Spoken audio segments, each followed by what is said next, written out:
Happy. Hey. Are we here? We are. We're on. All right. Happy Thursday. Wow. We are so glad to see you.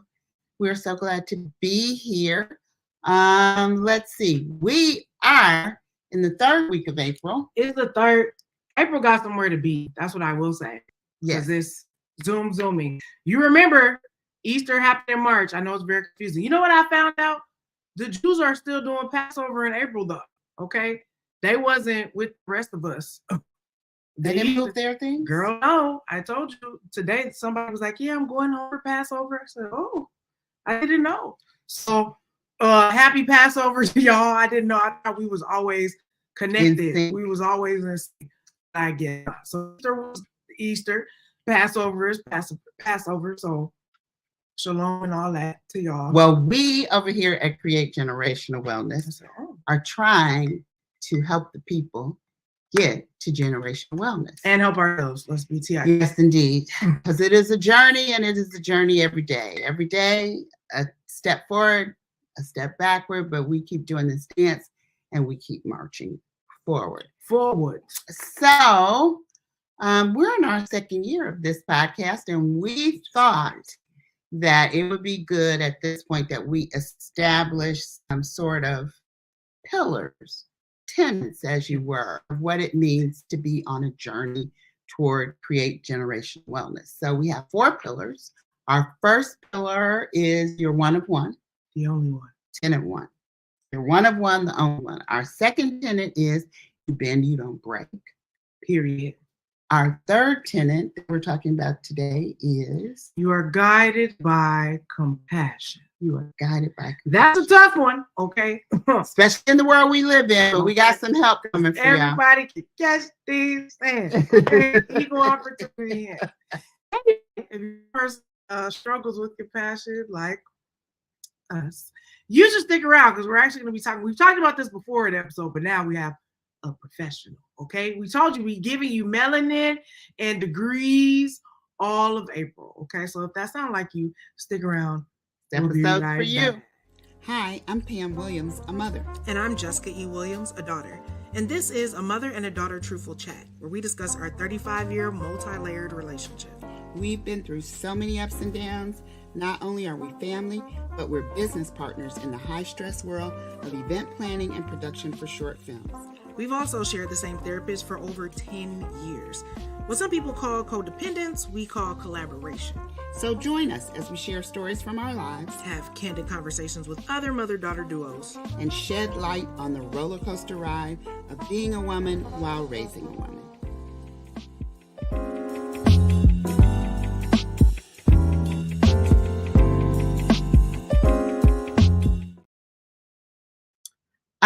We can clink, and then we can clink again. We can clink. Jessica's drinking mushroom tea. She's been on a mushroom tea. Wellness. That rise tea, because I can't afford the other. What is it? The shroom, whatever. The big body, big banks had low banks. The fancy mushroom coffee, I can't afford it. So I drink the rise. Okay. And I'm drinking a mango ginger. And good for digestion. Yes. And when our guest comes on, we will ask her what she is drinking. So I am really excited. Well, hold on. We got to do the regular. Welcome to Truthful Chats. Welcome to Truthful Chats. If you've been here before, thank you so much for continuing to come back. If you've never been here before, welcome. This is a show about a Black woman such as myself and the Black woman that raised me. 2 Black women out here trying to figure out life. We've never done an intro like this before, but it was the first time for anything. Anyway, Truthful Chats is our weekly podcast series under our overall brand that we like to call Create Generational Wellness. If you've never heard that term before, you're not alone, because we made it up. It's our term. So if you hear someone out in the streets using it that does not look like us and is not subscribed, watching, a part of the Create Generational Wellness fam, you know what to do. But if you buck respectfully and peacefully, but you know what to do. Anyway, just check somebody in the least. It doesn't have to get violent, okay? Just ask them. Fellas needs to Do you get know? back. Do you know what that Justin means? Do you know what that Williams? means? Just you- fact check a little bit. Just Ask be, them, have they ever heard a podcast? be our street team, if y'all even remember what street teams are. Yeah. Anyway, so somewhere around wherever you're watching this should describe the term Create Generational Wellness and what it means. And then Truthful Chats is our weekly podcast series. We usually have a theme of the month here at Create Generational Wellness. And then for the Truthful Chat, we unpack the theme. Okay. So this is kind of a double month thing because we had these it's- conversations last month, yes. but now we're bringing in professional therapists Right. to talk about those themes a little bit more because we want you all to know we're not playing. So the word is still sort of Tenet. It's been Tenet for 2 months. Okay. Watch the movie if you have not seen it. Shout out to John David Washington. Shout out to Christopher Nolan. It's a good time. You will be confused. We're playing with time, space, it's all the things, but you'll have a good time. Okay. If you like action as a whole. Anyways, this is Tenet, which is the theme that's been carrying us for 2 months or so. And so if you haven't watched where we originally broke down the tenets prior to this last month, please do. But then we decided, since we're 2 years in, I think y'all think we playing around. Like we sometimes maybe don't know what we're talking about. We're not degreed mental health professionals. We have degrees, We but just- not in that. Oh yeah, I have 2, but that's not the point. The point is we are mental health professional enthusiasts, but we don't have papers and credentials. We didn't put in the time, the work, take the test, do the books, et cetera, et cetera, et cetera. Do the things that make you a mental health professional. But we know some, and they're all Black, okay? Melanin and degrees, okay? And some of them are doctors or licensed professionals, okay? Certified, all right? So go ahead. Do you want to introduce someone? I do. This young lady, and she is probably our youngest therapist that we've had for on. sure. And we wanted to do that because we wanted y'all to know there are young therapists out here that can speak your language. AJ, nothing but a number, but not in the and- Robert Kelly way. You and understand? understand what you're going through. So I have known her for probably 10 or 12 years. When I first met her, she was not a doctor, and now she is. So please welcome Dr. Farrah Mirzaee. I knew she was going to mess it. I messed it up. Almost. Welcome. Mirzaee. Say it. Mirzaee. Mirzaee. Why can't I do that? Like Mirror and Zay. Mirzaee. All right. There's a Welcome. part of it that sounds French. We should have Mirzaee. Yes. Welcome, Dr. Farrah. It is so good to see you. As I mentioned, I have known you for 12, 15 years almost now. Before you were a doctor, you were Yes. almost a freshman in college when I met you.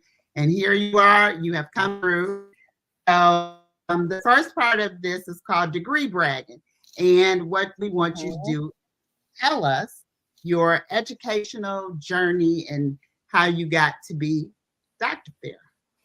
All right. Well, it's great to be here. I was definitely cracking up at the intro and trying to not have my mascara run, but Jess, Right. you are hilarious.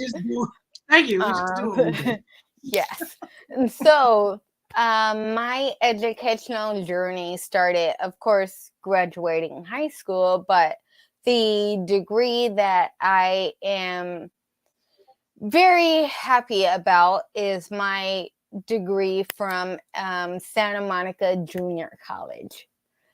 That really shaped who I am today and started me on that path of looking at how I can impact and influence the world around me for good.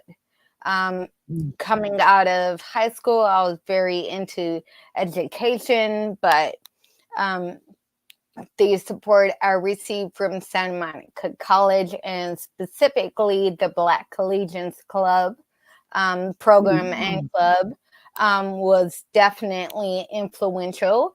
And me and the cohort of individuals that I went to school with at that time are very tight now, all these many years later. And so that was a fundamental shift for me becoming an adult and stepping into, my power and the possibilities of my talents in the world. So then I went on to Cal State Northridge. Whoop, whoop, that is yours. And so I finished out my degree there to earn my Bachelor's of Arts in Psychology. Then I went on to gain my master's there in educational leadership with the emphasis in higher education. I was really trying to be a college counselor. That not like one in psychology or mental health, but just like a college advisor to assist students on their academic journey, because I saw the opportunity to pour into them in a healthy manner, mentally as well. And so I wanted to kind of fuse my psychology degree and the educational leadership, and be there and help individuals through the cycle of college, because it's rough and it's expensive. Mistakes, especially for first generation. Yeah. First generation. Yeah, you can't waste time and to really maximize the possibilities of what you can learn. I think college teaches you more about life than just the academics. I was involved in everything. I worked on campus, clubs and orgs, student organization, the Senate, clubs and everything. And then I went on to obtain my doctorate degree in counseling psychology, and then went on to become licensed as a psychologist in the state of California. So that was. We forgot to keep cups, and we'll do it on that. Raise yours, because that is a lot of school in a tight amount of time to get through that. How long did it take you, like from beginning to the doctorate? How many years was it? I had not counted all those years, but let's see, 2003, 4, 5, 6. Well, yeah. I graduated high school in 2002, and then I went into junior college later on that year. So I graduated from there in 2005. Graduated from CSUN with my BA in 2007. Then 2009, and then with my master's, and then graduated in 2016 with my doctorate. Then went on to go get licensed, which took a little more time.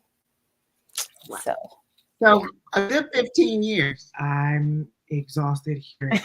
Can you encourage the people? This was not my path. That's why I said I went to high school 2005. No, I was in college in 2005. I graduated from high school. So I was like, okay, there's some of those years track for me in terms of I was high school, college. I said, but after that, I did one year. You did a 1 year master's. A 1 year master's program. So to hear somebody that went to school for 15 years, can you encourage people who are maybe on that track? It don't even have to be psychology. If they want any kind of doctor, you got to put the time in. How did you keep yourself focused? By really digging into the college environment. I really invested myself. I worked on campus. I had mentors. I volunteered. I assisted with clubs and orgs on campus. And that gave me a lot of opportunities to network with people that were educated. Because, Auntie Gigi and stuff like that on campus. And Pastor Dre was on campus as well. And so being in that environment was very supportive to me and very nurturing. I got to cultivate my gifts and my identity without being scared of judgment and criticism. And related to what we'll talk about today, it was a very compassionate environment. And so I breezed through everything. It honestly doesn't even seem that long. And I made friends. I stayed connected. I really made that my home and my environment. I think And something so, you said there is important. I want to kind of clarify a little bit for people that don't know. Our church, which is where I met you, because you serve tirelessly. Actually, all three of our therapists therapists that we've had thus far have come from our church. Yep. And so that should tell you something, okay? No disrespect to your churches, but if you go into churches with people that ain't on the mental health, Jesus, prayer, and therapy. Love that. Did that come from the parents? Is that from Jackie and Preston? Because you know they got Jesus therapy hoodies, okay? So it's all we're all for spirituality, we all for prayer. Jesus can heal all things, yes. But you also need to be in that therapist chair, cycling through your childhood traumas, situations, and circumstances. This whole week is gonna pray it away. The ancestors had to do that. They didn't have no choices, but they did it so that you could sit in the therapist chair. That's all we're trying to say. Okay. So I love what you said, having the support. Not only, so I'm saying that to say some of the people at our church also work on CSUN's campus. And our church started at CSUN, Cal State Northridge, on the campus. So there's always been an intermingling of faith and education in our church, and a lot of support because of that. And so you mentioned that, and I just wanted to clarify that for some people. So hold on, I also wanted to add to that. I know you mentioned, shout out to Pastor Dre, shout out to Gigi. I don't know, you just mentioned them and they're just two brilliant Black women. I don't know if there were other Black women around, how much, and you mentioned the group that you were a part of, S&C, so how important, particularly in the medical field or the psychology field, there's not a lot of people that look like us, unfortunately, at most of your classes or things of that nature. So like, how important was it not just to have support, but support from people that look like you, particularly Black women who maybe were in the field or not in the field, but like having that village and that community to make sure you stay the straight and narrow and do what you came to do. And that right. That was very important. At Santa Monica College, our academic advisors weren't skilled in like counseling in the mental health aspect, but they really did pour into our cohort of peers at that time and helped us develop into responsible human beings. So it wasn't just academics. It was, how are you? You know, here are these, of course, scholarships. Here's a trip that maybe you should go on, get a little exposure. They were doing college trips to HBCUs, but they stopped when I got there. So I feel some kind of way about that. I've never had that HBCU. You've been making up for it ever since. Yeah. But so yeah, it was always the merging of those two, and really healing and that support of our inner self in regards to, you know, the academic journey and going beyond that. We came in with really scattered, you know, it was kind of like the Rugrats, not the Rugrats, Little Giants, the movie. They were like all over the place. And our advisors, mainly the overseer of the program was Sherry Bradford, and she and her team, several individuals really poured into us and got us to recognize the greatness and the value within ourselves. And that changed the way we looked at our academics. And we merged fun and being studious with that, and got the money because there were scholarships and things like that.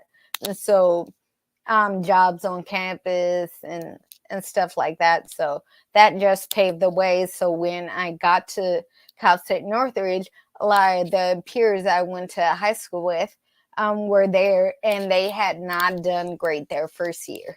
That first year is tough, very tough.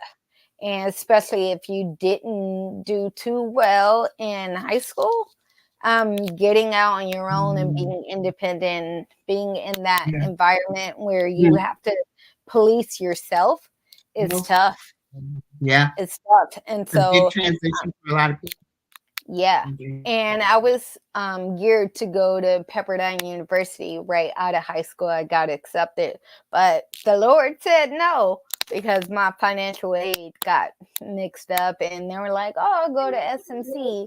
And that was honestly the best decision I made, because I was good academically, but I don't know how I would have tolerated being like in ownership of my own schedule and my own life. That would have been a bit too much. Yeah. And here's the thing about Pepperdine. I too thought about going to that school. But when we realized how ridiculously close to the beach it is, I just feel like I wouldn't go to class. I don't know how people who go to Pepperdine ever go to class. I go at the beach every day. We would figure out a way for the homies. We like, okay, well, or if we go to class, we're only going to 2 classes, and then we go to the beach. So shout out to everyone in Pepperdine that actually with it goes to class, okay? And I just want to shout out, so for those, Santa Monica College, if y'all are a fan of the Parkers, that is where Nikki and Kim went to school. So that is our bookstore. That's they're attended. If anybody is a Parkers fan, this is an actual school. You know, sometimes they be making stuff up. Like on Grownish, they had Cal U. That's not a real school, okay? But SMC, Santa Monica College, is an actual school. So just want to point that out for all the people who are in that acclimated to California culture. So I think you've actually given us a couple of examples of compassion as you've been talking about the women that supported you and how supported you felt throughout your college career. But why don't you do that? In your professional opinion, how would you define compassion? I define compassion as the ability to respond with or from your heart to others or in situations. Good. So that's it. Being patient and really tapping into your heart before you respond to things, or considering that within your response, or the way you even listen to people as they talk. Okay. So we're already in the waters, okay? I would describe myself as a compassionate person, but I'm also a thug. So for when you say connect with your heart, some people like, nah, dog, I can't. I don't even know what that means, Dr. Farrah. How do I connect with my heart? How do I do that? You know what I mean? So what does it look like to cultivate that compassion, or cultivate the ability to be able to listen with your heart, or act from your heart, or think from your heart, and then respond from that place? Especially if you've had a lifestyle where you have tried to wield yourself and shield yourself from some bad things that may have happened, or some emotions that you didn't want to deal with or whatever. How do you take that and peel it back a little bit and get to your heart? Yeah, so I see 3 main components that help cultivate compassion. It's definitely gratitude. So if you're grateful and in that state of mind, I think that helps someone be compassionate. Curiosity is a big thing. Being just exploring, like, okay, well, let's see where this goes. Let me see how you're feeling. That, and not rushing to judgment. That's usually in our brains. And seeing others as you see yourself. So that humanity, you're a person. And so how would you want, honestly, not your thug persona, how do you want people to talk to you? Yeah. And relate and connect to you. So once you have those kind of three things in some degree, I think compassion flows out of that. When you're grateful for just being, period, or just engaging with someone, you're curious about how they're actually feeling, and you see their humanity, because they're not totally different from you. And you consider that. I think that cultivates compassion. And it's not just as your heart's from feelings, because we don't necessarily want to go there, but your true heart and care and concern for them as a human being. That's deep. Now I do want to say, as I'm listening to you talk, and we say this all the time, right? Because it sounds easy. Okay, it sounds like, yeah, I could do that.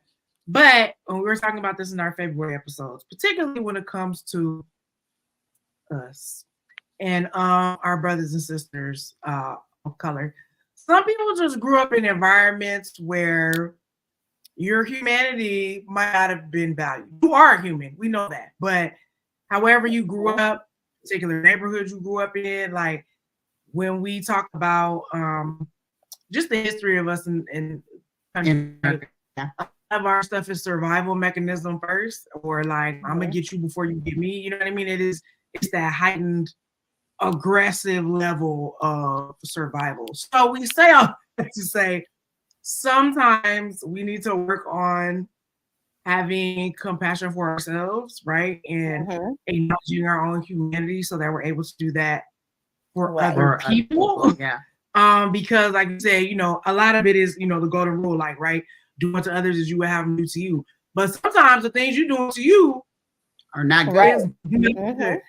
So are there any things, this is sort of off the cuff, that like, are there like a couple things you could, you know, suggest for people to like recommend, like, okay, how do I check how I treat myself? Because, you know, when you tell people like, yeah, just do what you would do, and then you start watching them and you be like, yeah, that's not how you treat you is not good. So anything you can speak to that. I think is important. They're like, I think I'm good. Yeah, definitely. Self-compassion is hard when you've been raised in an environment that's a bit cutthroat. Survival is that. And so everyone across the board. But yes. And so being able to realize that that's not productive. It's not the way our bodies are meant to operate. We can't stay in that, you know, fight or flight. If we're always in fight, we're tense. We are prone to disease and prone to other ailments, and our body shuts down. That's not the way our bodies are meant to operate. And so being able to reflect on that and say, is it really productive?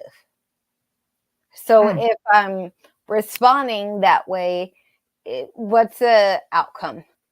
Is the outcome tension all around me? And is that something that I want to continue to cultivate? Maybe I feel like I need to for survival, but if you're operating that way, then let's look at other environments that you can maybe shift into. That's good. Yeah, and so schools, churches, and things like that, we have that exposure. On TV, we had shows growing up and watch shows, so our reality was one way, and the show on TV was another way. There were, you know, Family Matters, Compassionate. All those things. I remember one time Carl was pretending to go to therapy for his anger management, and he came up with this mantra, you know, 1, 2, 3, 2, 1, 1, 2, 3. What the heck is bothering me? And that was supposed to like woosah him and de-stress him. So we saw those things, and for me, seeing them was like, okay, they do exist. This is real. Yeah. Those shows weren't fake to me. Those were families that I needed to get to. They were somewhere. They were Right. somewhere.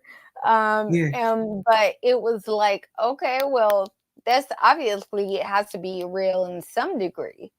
And so I think patience with yourself, your environment leads to, you know, compassion, self-compassion, self-awareness.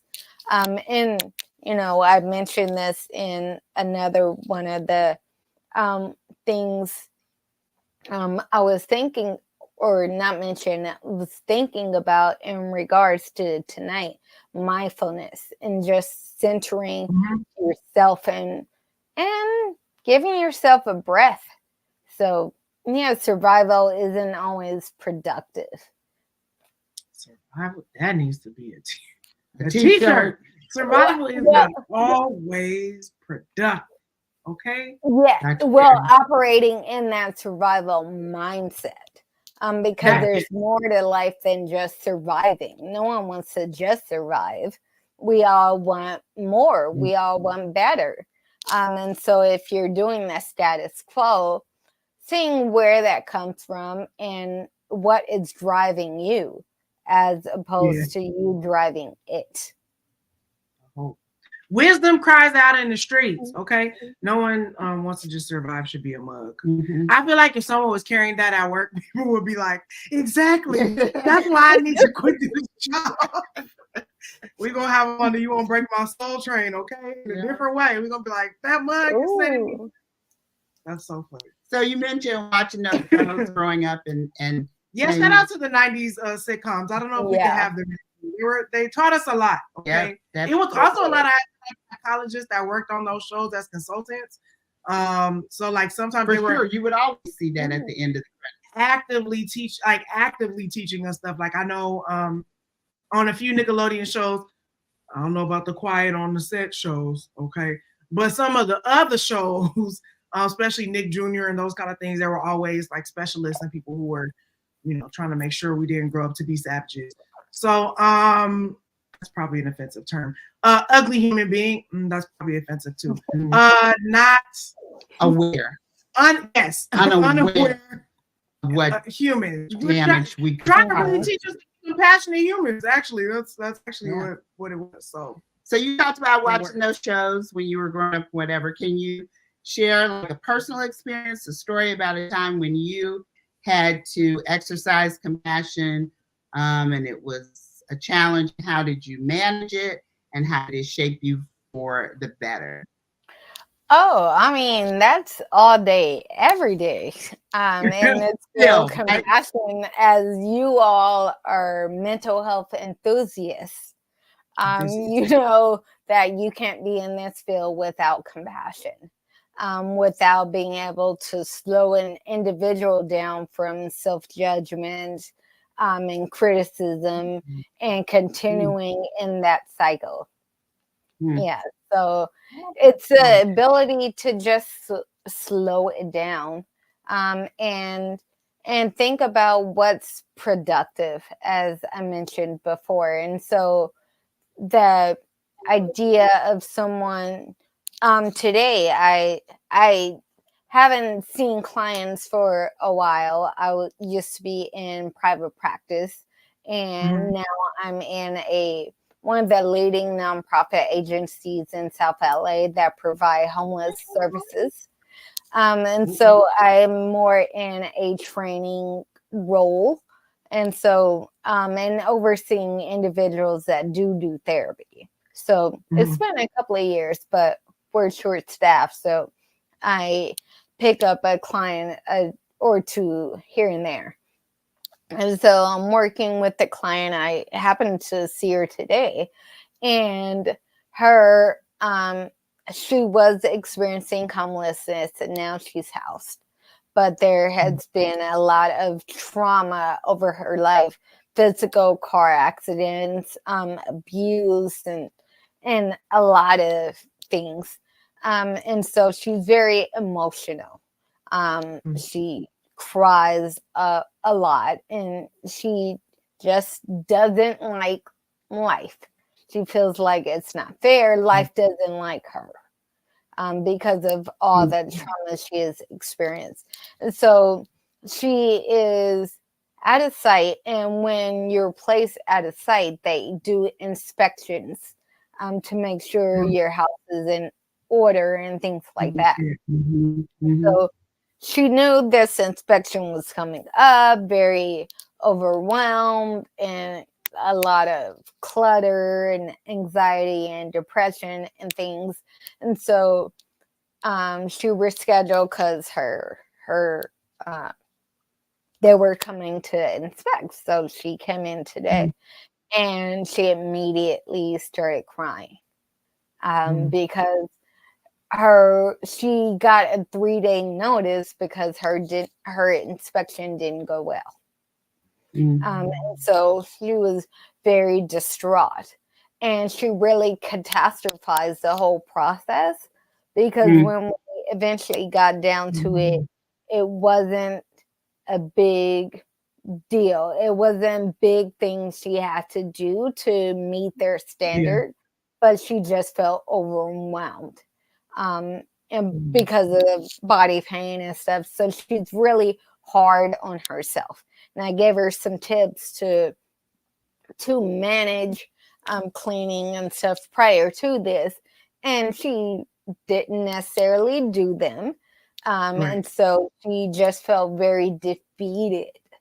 And so the level of criticism and judgment and those messages that keep going in her head kicked in and outweighed everything else. And so the smaller tasks that she needed to do to pass the inspection, she couldn't muster up enough energy to do.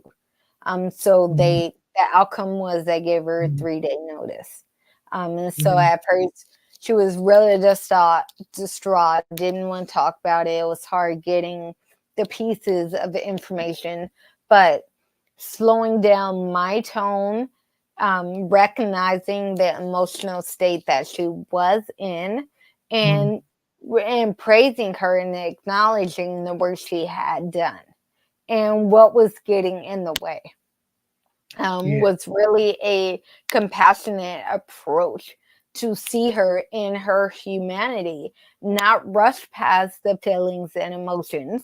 Although we're getting to, a solution focused mindset to have her do what she needs to do in the 3 days, we couldn't get there in the current state that she was in.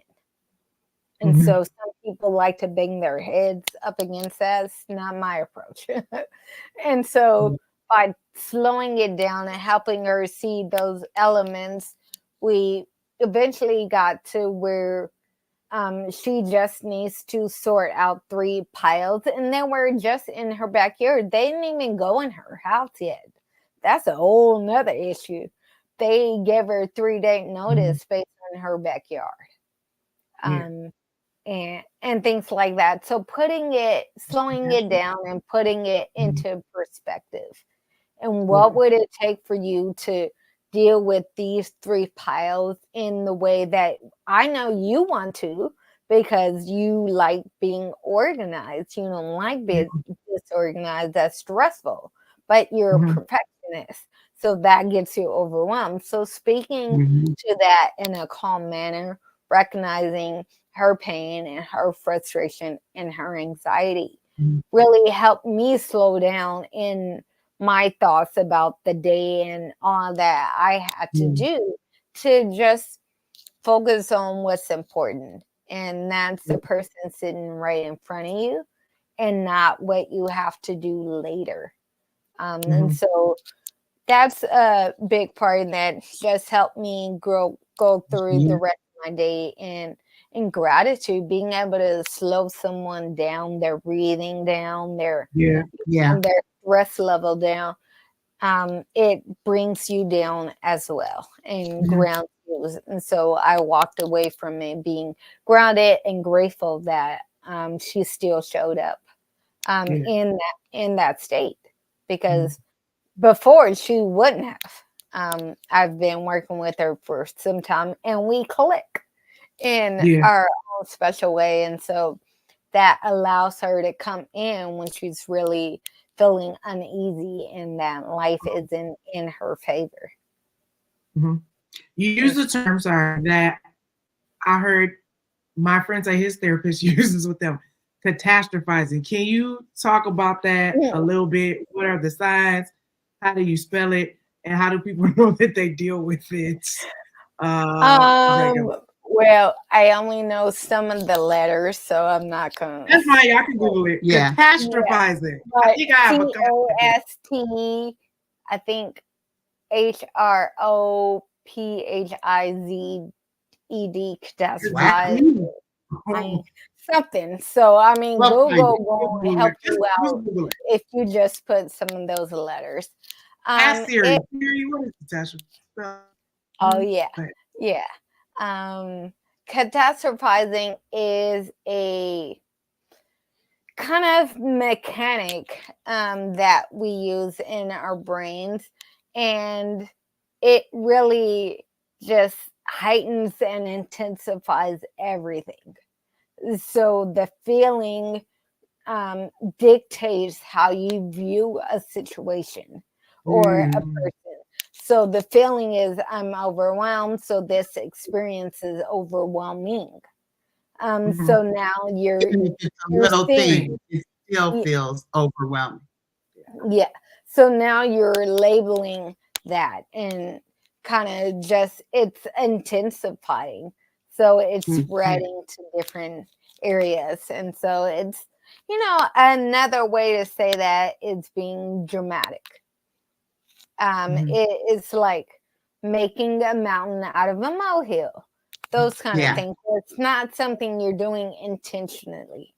You're not like painting this thing into something bigger. It's a feeling that's guiding your outlook. And so, so now a feeling that you have, you're saying a person's making me feel that way, or a situation is this. Instead of just saying, I am feeling this way. And even we can catastrophize that. If, you lose your job, my life is over type of thing, instead of being able to see that there are other possibilities and ways to look at that experience as not intense. And it's not saying don't look at something intensely if it's justified, if it's a fire or something literal, but if it's just a feeling, not letting that paint how we're viewing experiences. It's pretty much feelings are not fact, right? They're how you feel about a situation, they're fact of the situation.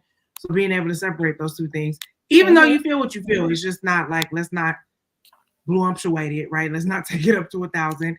And something you were saying when you were talking about your client, right, is why we always talk about mindfulness. And thank you for bringing that up, because if your nervous system is going and your brain is in survival mode and you're catastrophizing, right, now, like I kept hearing you say, it doesn't really even allow this person time to think about how to actually solve what's solvable, because they're so busy off on an emotional train now. Like the train that left the station like a speeding bullet, right? So now, like, you're not even, you keep working yourself up to a point that you can't even really be like, oh, I do actually have control over this, or I can't put my hand over here and actually turn the knob. It might change the situation. Everything else might go away. But if you're constantly in that, fight or flight, survival mode, nervous system, catastrophizing, you just can't even really stop and think about what might actually be in your control. So that's important. Thank you.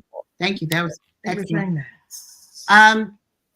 Again, thinking about what you were saying about the client, do you think were you able to guide her toward having more compassion toward herself? I know that when I mess up what I consider messing up, or don't do a thing the way that I thought I should do it, or I tend to beat myself up about it. So how do you pull that back so that you, even in the midst of what's considered a mess up or how do you give yourself some compassion in there? And does that relate to being able to come back from it, to be resilient? Like, if you can give yourself grace, is that a good way to try to get back on track, I guess is what my question is. Yes, definitely. Mindfulness and resilience are paired. The more mindful you are, self-aware of the things that are in your environment, just visually. Of course, you can't jump a hurdle if you don't see the hurdle. So you can't overcome adversity if you're like, oh, everything is just fine. So you have to be aware of things. You can't, dodge things being thrown at you if you don't know that that's happening and you're aloof to what's going on around you. So being aware of that, but then the mindfulness in terms of a therapeutic tool is really a state of being, or a mental state achieved by focusing one's awareness on the present moment and calmly accepting, acknowledging and accepting the feelings, thoughts, and sensations that come with it. So looking at it objectively, I lost my job and I feel like crap. I lost my job and I'm depressed, or I'm feeling these feelings, not putting it all together, because then that makes everything just bigger and more convoluted. So being in a leadership program myself over the last several months, looking at feedback and outcomes as neutral. There are things that we can learn from it. So assess it. Being able to say, okay, well, now I'm going to learn from this. And not just jumping into the judgment, because that comes with shame and guilt and things like that keep that cycle going. So being able to say, this happened and I feel this. I think that is one of the keys to really assessing and having power to choose your response from it. Which is a skill set, which we say all the time. This ain't, you heard that and now you're going to be able to do it. Okay. I talk to myself. I always say it's the sign of a healthy mind, but that's usually when I'm doing it, right? Either it's me trying to process something, or I'm being really cruel to myself in the moment and I'm calling myself names, and then I'll be like, girl, calm down. Like, it's not that serious. Like, you just, maybe messed up today, or you're extra tired, or, you did that, but you don't need to be calling yourself all them kind of names. Like, just learn from it for the next time. So saying all that to say, that's a Create Generational Wellness. That's why we call it an ongoing practice. Okay. It's not, this ain't bippity boppity boo. Okay? And the goal is to catch yourself faster. So when it's happening, pull yourself back faster. Doesn't mean we're not going to go there. It just means, okay, how can I interrupt it? How can I interrupt this negative cycle? Because we don't want that to keep going. So we want to disrupt it. So if we can just pause, that sometimes is enough to disrupt it, but we keep going. Keep going. We don't take a breath, take a beat. Disruption is the goal. I like that. Disruption is really good. I like that. All right, relationships. Let's talk a little bit about that. Everybody talks about relationships. We're going to talk about, we could talk about romantic ones, but other ones as well. How does this idea of being compassionate play into creating healthy relationships? Yes. So when you are practicing being compassionate, because it is a practice, it's not just a on-off switch type thing. It compassion has no place for judgment and criticism. And with judgment and criticism, they poison any environment they're in, friendship, work, and things like that. It poisons it. And so when you're acting from compassion and slowing down, then the individual you're in that relationship with feels safe, which leads to them being open and vulnerable, which decreases resentment, resistance, and hostility, which then allows love and peace and acceptance and creativity to flourish in the environment.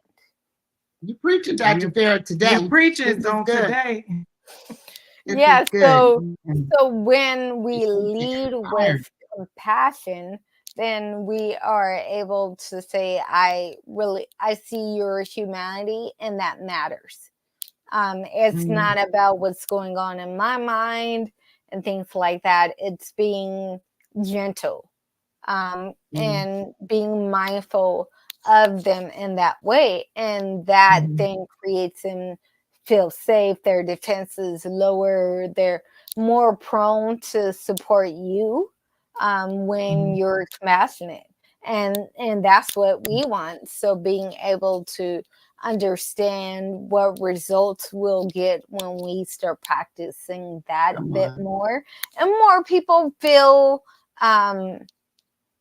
better when they are operating from a place of compassion. You don't feel as heavy. You're not carrying around this gavel, which seems fun at times, but then it's like, okay, well, what do I do with this? Now everybody else is feeling some type of way about me. And hitting gavels. Correct. Yeah. Just like you giving out the gavel, you could be gavelled. That's real talk. Especially in the social media space. I'm like, everybody love to poke fun at the next one, but then when they shoot you on all the compassion. Yeah. Don't dish it out, okay? If you can't take it. That's all we say. Yep. It's important. Okay, that's good. That's good. Now, this is going out to the Debbie Downers, the haters, those that just sometimes can't be happy, okay? And even some of us, as we're practicing all these things and we're talking about cultivating the life of compassion and wanting to create generational wellness, life be life in. The world is trash sometimes. So when we get into apathetic spaces where we just like F everybody and everything, okay? 0, 0, 0. You remember that song by Christopher Maurice Brown? Are there some techniques that you recommend for when we like, we off that, we off you, we off everybody? I'm not feeling compassionate today. What can Dr. Farrah tell us about anything you can give us so that we can stop being so apathetic to ourselves, probably first, and then everybody else try to get the feeling back. How can we get the feeling back? As they say in the Wiz, get the feeling we want back.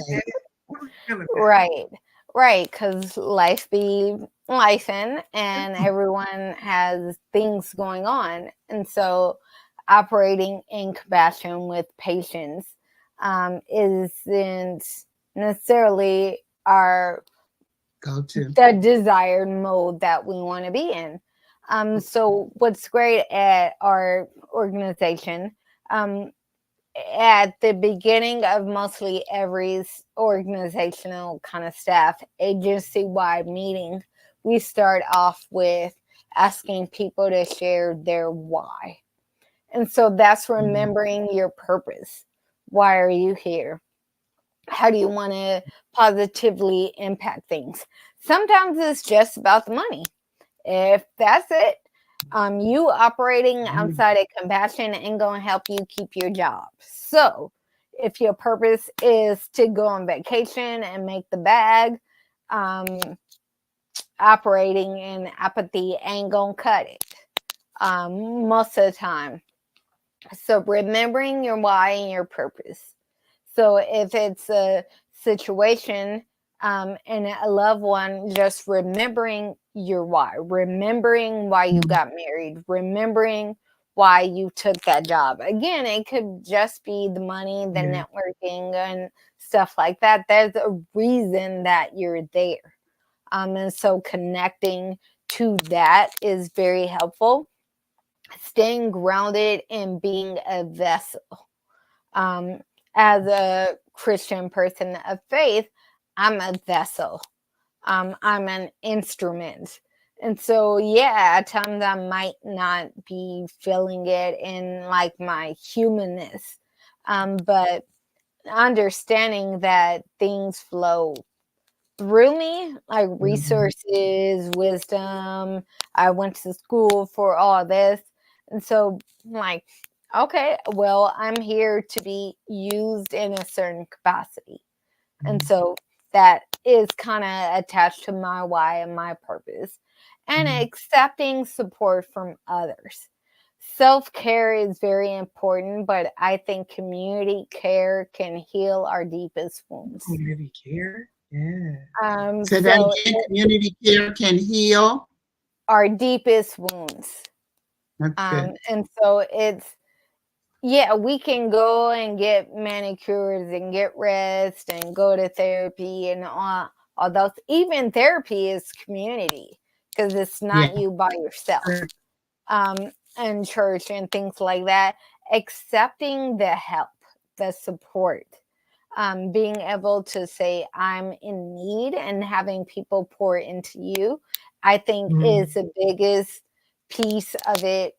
In general, getting into those spaces, if you're feeling like you're doing it on your own in the way that you need as an individual, get yourself into some of those spaces. Sometimes church doesn't feel that way for a lot of people because it may just be like Sunday or Mother's Day, Easter, those kind of things. But find yourself a community of like-minded people that can really pour into you as a person. I think those are three of the foundational things that can combat apathy. Considering, I have a gift to give to the world. And if I let my feelings dictate how I administer that gift, of me and my genuineness and authenticity, then that's not you being in control. It's like, oh, well, I'm tired, so I'm gonna lash out or I'm gonna keep my gift to myself. Yeah, go in community and refill your cup, so to speak. And focus back on your why and your purpose and, how your gift inside of you matters to the world around you. I love it. Well, how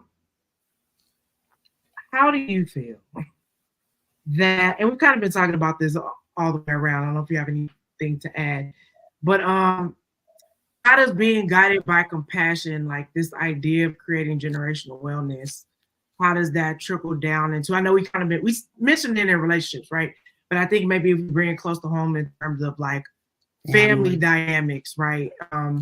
You talking about relationships, but I'm talking about maybe like in between intergenerational things, parents to kids, grandparents to grandkids, like within a family unit. How does being guided by compassion get us to creating generational wealth?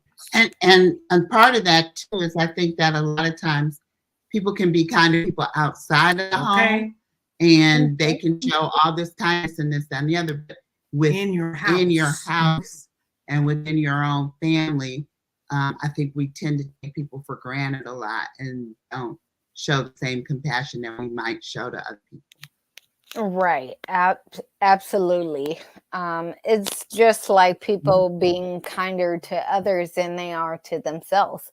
Some of the things we say to ourselves, we will never promote someone else saying or doing them at all. And so being mindful of that. And I think the familiarity of the family sometimes gets us a little bit too comfortable to where we're not aware of our impact on them just because it's so comfortable. A little too close to comfort. Yeah. And so now we let everything show, and we should in a way, but that doesn't give us license to be reckless. And I think that sometimes you get a bit reckless with the people that are closest to us. And so compassion helps by just remembering that even though we know them or they know us, we don't know the complexities of who they are. So just being curious. And if your generation didn't do it one way, trying to understand what's happening. Why did you do it that way? Or how was it like for you? Instead of, oh, you guys do it wrong, or being judgmental. That's old-fashioned, or because that's coming from a place of compassion, right? Like we always say, our therapist taught us like behavior makes sense. You know what I mean? So there's a reason somebody's acting that way or doing this thing. So, you know, I think being compassionate is asking the questions. Sometimes you might not like the answers, or you might not agree, but you can at least ask the questions, which I think is and assessing, okay, is that productive, is that not, and guiding people to being productive. Maybe there's elements of something that was old-fashioned that could be productive now, maybe not the whole kit and caboodle, as they say. Just a little tweak. Some elements, like, you know, being you know, kind, opening doors and being community oriented and stuff like that. That's not old-fashioned in a negative way. That those were kind of tenets and principles of the community that were very productive. And so not just throwing them out because times are different, assessing what's productive and using some of those things and guiding people to what's productive instead of saying what's right or wrong.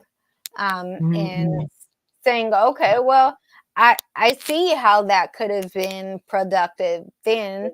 Things are a little bit different, and maybe that's not as relevant now. But it doesn't make what somebody else did or their approach wrong. It's just not productive. And if you want to be productive and get an outcome, then you do things a certain way.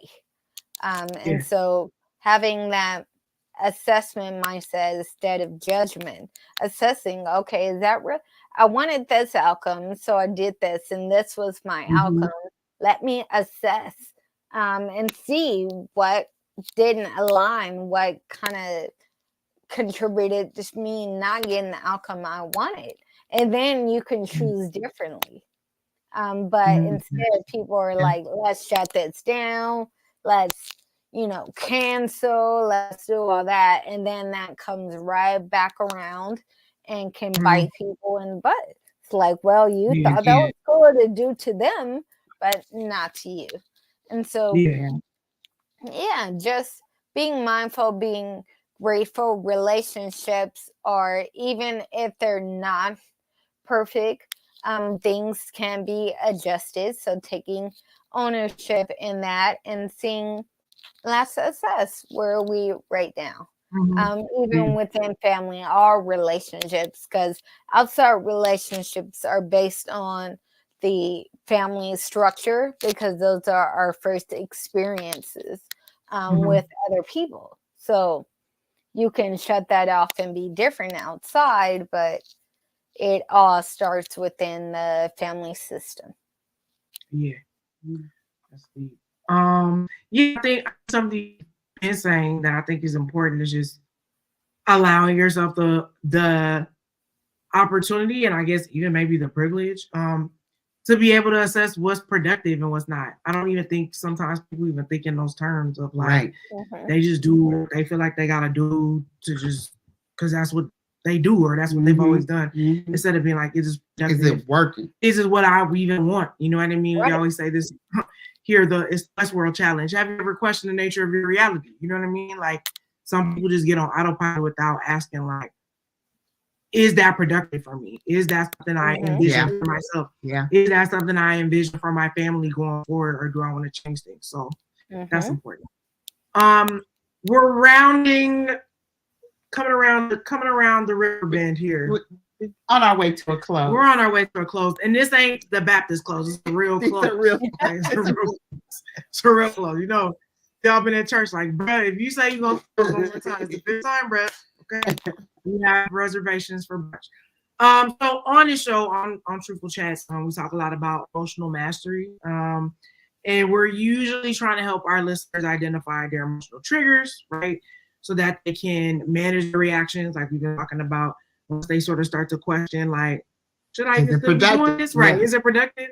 And then they're in a better place to make more informed decisions, like you said, once they've kind of slowed down, had that time to assess, take a breather, not start all of the runaway train of things, and are able to remove their emotions from the facts of the situation, right? So they're trying to figure out what are the informed decisions that resonate, like that, with who they truly feel like they are, or their true self, which you like to say around here. So the goal is really to get to emotional steadiness, right? At the end of the day, that's the goal. Going regularly, again, it's an ongoing practice, but like if you see yourself in a negative pattern, you can disrupt it, like you said, faster. So it's almost getting your getting your speed up. You know what I mean? Getting your emotional stamina up, so you're not winded, absolutely crazy, or turning up and doing, just getting your emotional stamina together. So any other last sort of advice, final tools, anything that you could talk about regarding emotional mastery and emotional steadiness that you haven't talked about that you want to share? I think a big thing is, we talked about assessing, but assessing your intentions and your outcomes. And your outcomes give you feedback on what you kind of put in. Your bank account is your bank account. It's based on what you put in and what you take out. I mean, it's just there. It's facts. So being able to accept that the outcome, the feedback is neutral, and assess where we line up about it and practice that. Okay, this was my intention. These are my outcomes. Where am I? Were they aligned? Are they off? And doing that without negative judgment of ourselves. And being able to seek support if things are off. Like, okay, I intended to be supportive and to reconcile with you, and now I'm more upset, or you're crying. That doesn't seem to line up. That wasn't what I was intending. Yeah. And so, okay, not just, well, I'm sorry you feel that way. No, it's something went awry. And so being able to explore that or seek support and saying, okay, well, let me, run it past someone. What am I missing? So when we let that ego go and we're open to, other people's perceptions, then that makes the world really a friendlier place. Even if they're acting hostile to you, it's like, okay, well, that's not necessarily about me. It's about what they're experiencing in the moment. So you don't take it on and you don't dish it out. And so that is really helpful to be the energy that you want to be in the world. Keep that same energy. Right. And if you're not, and you're getting it back, and you want to be, complaining about what you're receiving, well, check what you're giving. And it's not always that way. Sometimes our intentions and our behaviors line up, but the outcome doesn't. And still, we can be empowered and say, okay, well, where did I let that take me in my mind? Did I respond to their trigger instead of being focused on my intention? And so doing that emotional intelligence work is a practice, and it's not easy, but it's well worth it. It makes living life that much better. Yeah. That's good. Final one. How do you instill this tenet in your life personally? I know some of the ways that you do, but share with the people. And what does creating generational wellness look like for you? As I mentioned, compassion for me is linked to patience. And so that when I slow down from judgment or offering my advice or my opinions and hearing people out, that's compassion. Compassion at its finest. Seeing them and their needs in that moment, whatever they may be. It's not for us to fix them. It's not for us to judge them or anything like that. It's just for us to see their humanness and speak to that. I think for me as a therapist, it takes a lot of stress off my shoulders. Because I'm not jumping in with that hero cape, things like that. I'm a vessel, and let's slow down, because most people have the answers or some ideas. They need guidance to slow it down and figure that out within themselves. And so for me, creating generational wellness is passing knowledge and tools onto those around me. To increase self-awareness and responsibility. So your true ability to respond to something, not in your feelings and being dictated by whatever someone else is doing. You have the ability within yourself to respond. Taking ownership and all that to break the cycle of trauma. Not just running that rat race and things like that.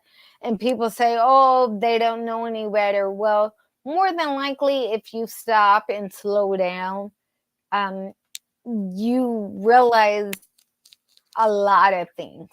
But we are in survival mode, and that survival part of our brain is just scared and activated a lot. So we're not looking past that. But mostly people can figure that out once they just slow down. Yeah. I like it. Just slow down. Slow down.